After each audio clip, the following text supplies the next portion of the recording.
makanya saya tadi begitu ada pertanyaan itu saya langsung aku ora lunga aku. Langsung turu ngono. Dan itu salah satu asumsi saya mengenai akhir cerita dan ternyata benar. Karena begini, itu si bapak menyuruh anak untuk mencari makhluk yang paling buruk atau paling baik atau agak buruk, agak baik dan sebagainya, berbagai level. Itu kan manusia tidak pada kapasitas untuk mampu menemukan apa yang ditayangkan bapaknya. Ora iso gue menungso iki sopo gue iki. Ilmu murah cutuk untuk ngerti wong sing paling elek, makhluk sing paling apik gue ilmu murah ora iso nyonggah. Yang kamu ketahui tentang segala sesuatu itu tidak ada 0,1% dari kasunyatannya atau dari fakta yang sebenarnya. Kenyataan hidup ini begitu luasnya, begitu ragamnya, begitu tidak terduganya, dan tingkat kapasitas misterinya itu di atas 99%. Yang Anda pahami sebagai kenyataan itu di bawah 1%. Piye carane kowe ngerti kaya elek ku apik iki ra iso. Wong kae poso apa ora poso kowe ora ngerti ya kowe. Anakmu ora ngerti nek kowe poso. Sing ngerti meng kowe dhewe karo Gusti Allah, karo malaikat, karo beberapa makhluk yang diizinkan oleh Allah. Karena ora iso kowe ngawasi wong dari detik ke detik untuk membuktikan dia tidak puasa. Itu ya salah satu contoh dari betapa lemahnya ilmu dan pengetahuan manusia. Dadi nek ana acara buka bersama kowe aja gampang-gampang gawe acara buka bersama nek kowe ora iso jamin dengan pengetahuan yang mencukupi bahwa sing kok undang ki jam kira-kira poso tenan gitu.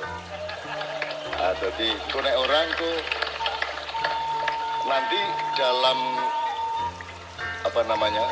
dalam berita acara para malaikat pertanyaannya sangat cetok.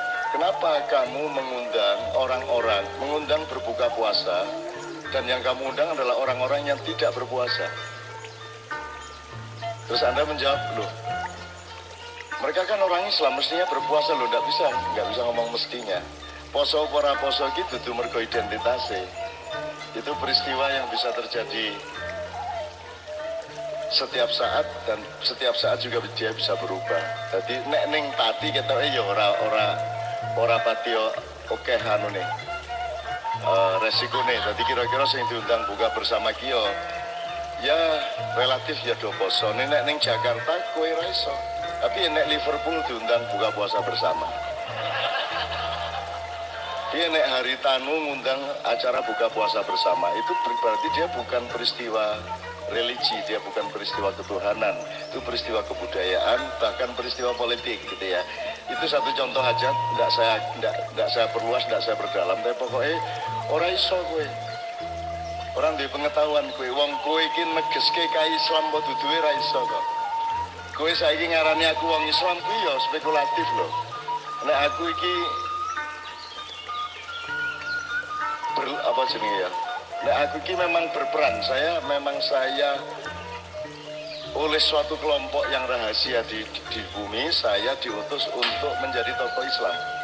Jadi saya mempelajari Quran, saya belajar lagu-lagu Arab, iso selawatan, dungo sidik-sidik, iso qiraah, terus aku kuplukan, njur aku nganggo serban, njur angger senggol jagul watu njur astagfirullah, nek senggol wong wedok alhamdulillah, gitu ya.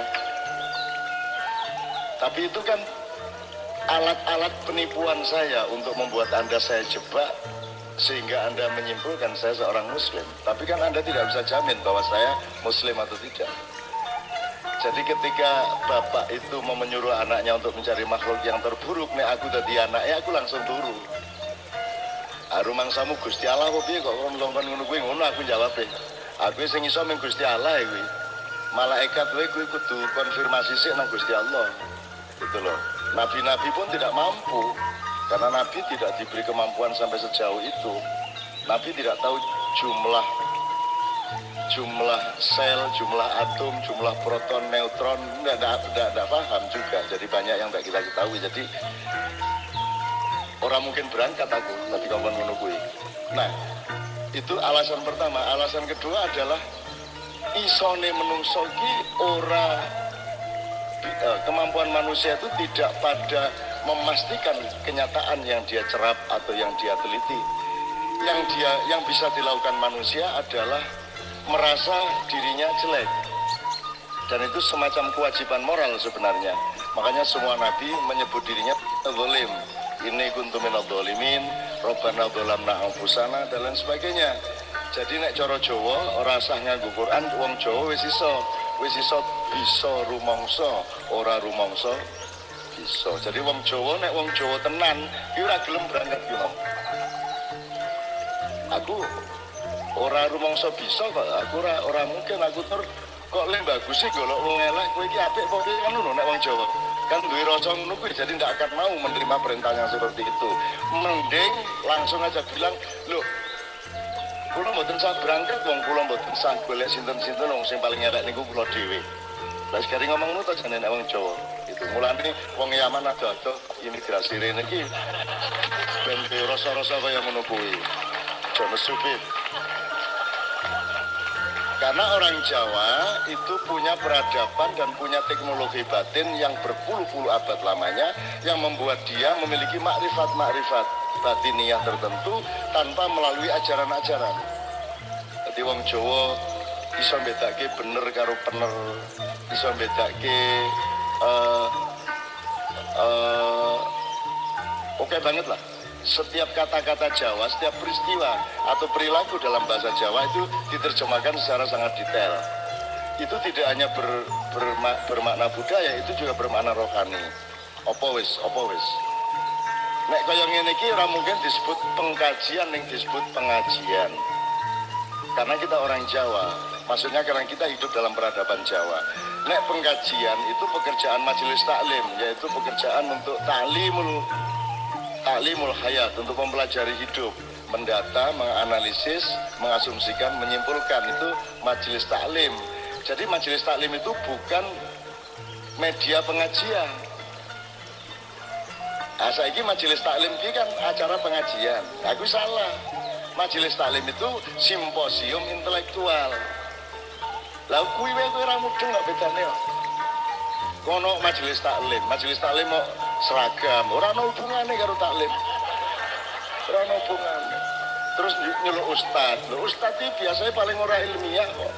Ustaz iki ra iso dibantah kok, ora gelem dindas-ndasi kok. Ustaz iki penggaweane ngendas-ndasi wong akeh kok. Kok majelis taklim malah pimpinannya adalah seorang ustaz, itu salah besar. Majelis taklim itu sekian orang berkumpul dalam posisi sejajar untuk mencari kebenaran dengan cara analisis, maka disebut taklim. Kalau lebih tinggi lagi ta'rif. Jadi ada alim, ada arif, ada taklim, ada irfan. Kan gitu. Ini nek diterusno epistemologi ini akan makin cetok bahwa kita itu sebenarnya adalah zulmun ala zulme. Dari kata saja kita sudah zulm. Lho ngono kok majelis taklim dudu kuwi. Kuwi dudu majelis taklim. Ngono parpol dudu. Kuwi gerombolan rampok. Ngono.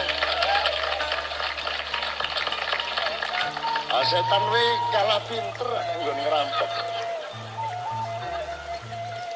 Satu batalion Kopassusnya setan itu ditugasi oleh iblis untuk khusus mengolah Jakarta dan mereka prajurit pilihan. Nah, nek bangsa Semarang, bangsa Padi, Jogja itu cukup satuan-satuan kayak 403 ngono ya.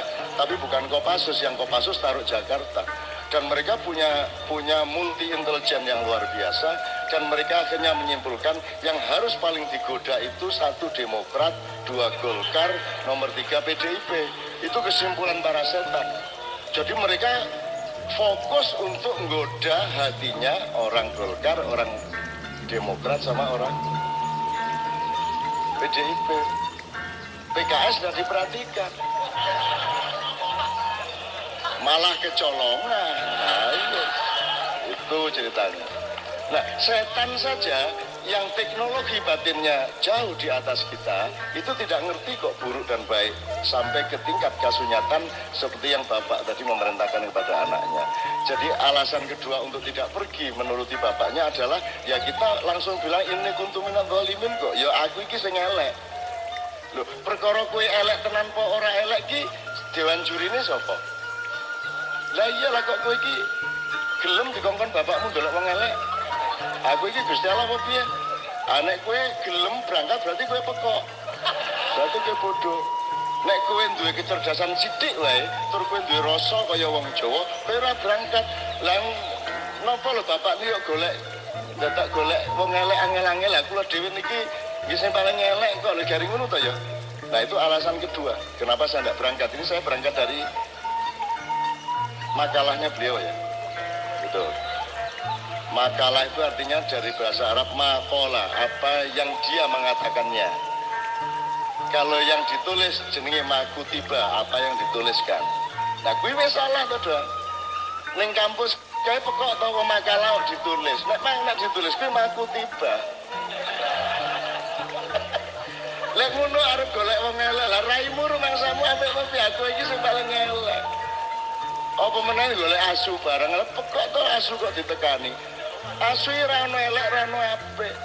Elek apik itu urusannya orang yang berakal dan mengalami perjanjian sama Tuhan untuk menjadi orang baik, kan begitu. Dan dia diberi pengertian beda antara baik dan buruk, amina bainal haqqi wal batil. Nek asu ora. Asu ora mlebu neraka, ora mlebu swarga kecuali yang Allah menghendakinya. Hak ini termasuk hak wal nur, ini termasuk. Ini cahaya. Adine ket mau aku iku sembatin ya Allah ngene iki sing paling penake ora pengajian ngene ana kopi sing tiarno kae ya tenan. Kabul ya. Kabul dengan. Oke, bismillah. Jadi saya ngerespon dari situ. Nanti kita masuk bener kalau memang kita siap untuk masuk ke situ. Nurun ala nur tadi ya. Oke. Jadi jawaban alasan yang ketiga saya kasih tahu ini agak historis. Itu terjadi antara seorang muslim bapak dan anaknya yang muslim juga.